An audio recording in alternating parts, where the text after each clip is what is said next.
Européen. Nous, l'émission continue direction maintenant Copenhague, à quelques jours de la COP21. La bonne élève de l'Europe en matière de lutte contre la pollution est-elle un exemple généralisable? C'est ce que nous avons voulu savoir et c'est Louis Sibyl qui a mené l'enquête.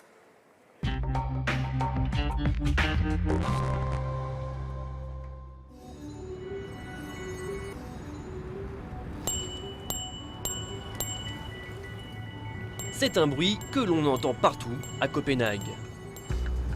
Tous les jours, une marée humaine envahit les rues de la ville à vélo. Ici, tout est fait pour leur faciliter la vie. 350 km de pistes cyclables avec parfois plus de 3 voies et des parkings pour vélos à la sortie du métro bien remplis. Klaus Bondam est un habitué de la petite reine. C'est une bonne façon de contempler la ville. J'utilise mon vélo tous les jours. En fait, je vis loin, à la campagne. Nous prenons une voiture avec mes collègues jusqu'à l'entrée de la ville où les autoroutes s'arrêtent. Et pour le reste du trajet, j'utilise un de mes 4 vélos. Un habitant de Copenhague sur 2 se rend ainsi à son travail. En comparaison, Paris, c'est 10 fois moins. C'est bon pour la pollution de l'air et la pollution sonore et excellent pour la santé publique. Ça crée aussi ce genre de ville où l'on peut se regarder et se rencontrer par un regard et d'avoir une ville dynamique. Pour lutter contre la pollution de l'air, la ville de Copenhague s'est attaquée au cœur du problème, les voitures. Il en reste bien quelques-unes, mais beaucoup moins. Des zones spécifiques sont même interdites aux véhicules. Cet urbaniste a conçu des ponts entièrement dédiés aux vélos. Pour lui, Copenhague est un modèle qui peut s'exporter facilement. Dans la seconde ville au Danemark, nous avons beaucoup de collines, il y a encore 20% de cyclistes. Donc toutes les excuses du type « oh il fait froid, il fait chaud, nous avons des collines ». Je veux dire, pendant 60 ans, le vélo a été le principal moyen de transport et c'est de nouveau le principal ici. Donc il n'y a plus d'excuses, c'est simplement la volonté politique et d'adapter la ville aux pratiques. Pas d'excuses et des choix politiques courageux. Chaque année, la ville dépense 14 millions d'euros pour construire, entre autres, les pistes cyclables. Copenhague veut être la première ville neutre en carbone d'ici 2025, un objectif ambitieux. La municipalité veut donner l'exemple avec des infrastructures propres. Nous voulons que nos voitures, nos bus, nos camions deviennent neutres en carbone. Cette année, l'une de nos principales lignes de bus va utiliser du gaz naturel. Et la majorité de nos camions poubelles sont au gaz naturel aujourd'hui. Le gaz naturel est beaucoup moins polluant que les autres énergies fossiles. La lutte contre la pollution de l'air se passe aussi sous terre. Maintenant, la température va grimper. Dans ces sous-sols, il fait 50 degrés. À cause de ces tuyaux qui fournissent le chauffage à l'ensemble de la population de Copenhague, soit plus de 500 000 personnes. Un réseau de 1500 km. C'est comme une autoroute pour le transport du chauffage et après nous avons les routes locales pour la distribution. Un chauffage propre, il a permis de réduire de 30% le nombre de particules de carbone. Une bonne partie de l'eau est chauffée grâce à la biomasse. Autrement dit, ce sont les déchets urbains qui servent de combustible au lieu du gaz ou du pétrole. Si vous regardez la ville, il n'y a plus de cheminées, donc la seule véritable pollution dans les villes comme Copenhague provient du trafic routier et pas du chauffage, en aucun cas. Environ 40% des déchets de la ville sont réutilisés, grâce à un système de collecte efficace. Aujourd'hui, je crois que c'est 52% du total du chauffage de l'agglomération de Copenhague qui se fait à partir d'énergies renouvelables. Comme les éoliennes, le pays est le pionnier dans ce domaine. Cette énergie produit une grosse partie de l'électricité danoise. Lutter contre la pollution, c'est peut-être aussi prendre de la hauteur. Chaque année, plus de 5000 m² de toits deviennent verts à Copenhague.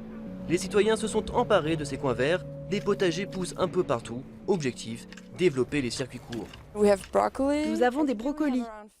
En fait, nous avons environ 50 variétés de légumes ici. Et maintenant, c'est la fin de la saison, donc c'est moins vert qu'il y a un mois. Nous essayons de minimiser le transport de nourriture. En fait, on essaie de tisser des liens entre le consommateur et le producteur. Toutes ces infrastructures font de Copenhague la deuxième ville d'Europe la moins polluée, juste derrière Zurich, en Suisse. Un modèle, même si elle émet encore 2,5 millions de tonnes de gaz à effet de serre. Alors, peut-on généraliser cet exemple de Copenhague à d'autres villes d'Europe? C'est la question que je vais poser à Karima Delli. Bonjour. Bonjour Karima Delli, vous êtes députée européenne, membre du groupe des Verts. Vous êtes coordinatrice de la commission transport et vous venez de rendre un rapport qui s'appelle Mobilité urbaine durable, qui a été voté en commission et qui attend donc le 2 décembre d'être voté en séance plénière. Voilà. Quand vous voyez l'exemple de Copenhague, et on voit bien 350 km de pistes cyclables, donc là, on voit bien qu'il y a quand même eu un effort de fait, 14 millions d'euros qui ont été investis là-dedans, le chauffage urbain, les toits verts. Est-ce que c'est généralisable à toutes les villes d'Europe?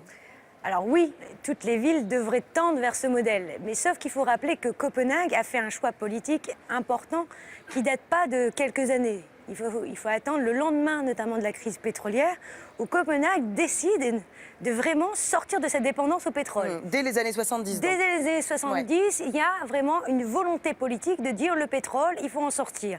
Donc ils misent, vous l'avez vu dans votre reportage, sur le chauffage urbain qui va alimenter l'ensemble de la ville et aussi de la mobilité douce. Et notamment, Copenhague aujourd'hui, elle se dispute un petit peu la place avec Amsterdam comme la capitale européenne du vélo, parce que le vélo, bah oui, c'est une industrie aussi qui crée énormément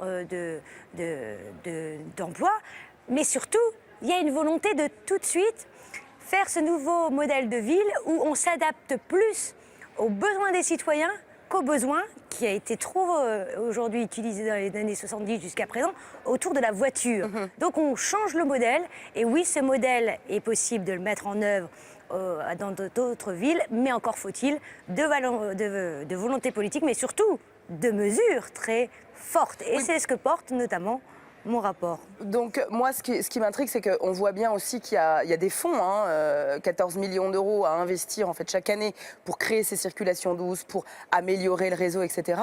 Est-ce que dans un contexte contraint, comme on le voit aujourd'hui en termes budgétaires, on est dans la capacité de faire ce virage et donc de permettre en fait une vie un peu plus douce ou des circulations plus douces à nos concitoyens? Alors ça revient moins cher d'investir dans la mobilité douce que d'avoir ce que moi j'appelle cette mobilité subie et non choisie. Aujourd'hui, le fait qu'on ait une pollution et les pics de pollution dans les différentes villes coûtent, rien qu'en termes de santé publique, plus de 700 milliards d'euros. Plus de 700 milliards d'euros. 700 milliards d'euros. À l'Europe, au niveau européen. Au niveau européen. La pollution. La pollution. La pollution, c'est ce que dit l'ONU. C'est la maladie du 21e siècle. Parce que notre parc européen de voitures, c'est 55% du diesel. Donc il faut sortir aussi de cette question du diesel qui va être aussi un des grands débats qu'on va avoir durant le rapport le 2 décembre. Mais il faut mettre en évidence réellement qu'il n'y a pas que la voiture. Vous savez, en Europe, 50% des déplacements, on prend sa voiture juste pour faire moins de 5 km. Et tous les trois quarts des autres déplacements se font avec la voiture. Donc il faut aujourd'hui renverser la donne. Changer de modèle. Changer de modèle, ça ne veut pas dire non plus de pointer ceux qui n'ont pas le choix. Donc il faut faire en sorte que la mobilité de demain, ce soit un droit fondamental, mais ce soit accessible à tout le monde. Voilà. Moi, le problème, c'est que j'entends bien, c'est effectivement une belle idée et on se dit pourquoi est-ce qu'on n'irait pas là-dessus demain? Pourquoi pas?